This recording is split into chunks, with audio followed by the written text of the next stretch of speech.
শীত আসার বদলে আবার আসছে বৃষ্টি। সেই রকমই পূর্বাভাস দিল আলিপুর আবহাওয়া দফতর। শুক্রবার পর্যন্ত দুই বঙ্গে বৃষ্টির সম্ভাবনা নেই। মূলত পরিষ্কার আকাশ, কখনো কোথাও কোথাও আংশিক মেঘলা আকাশের সম্ভাবনা রয়েছে। শুষ্ক আবহাওয়া বিরাজ করবে সর্বত্র।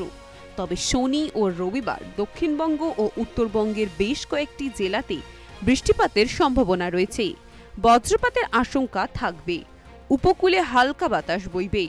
উত্তরবঙ্গের দুই পার্বত্য জেলা যথাক্রমে দার্জিলিং ও কালিম্পং এবং নিচের দিকে জলপাইগুড়িতে হালকা থেকে মাঝারি বৃষ্টিপাত হতে পারে।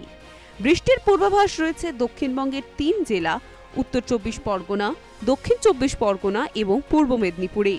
এছাড়াও দক্ষিণবঙ্গের পশ্চিমে জেলাগুলিতে উত্তরে হাওয়ার পরিমাণও অনেকটাই বেশি থাকবে। শীত শীত অনুভূত হতে পারে।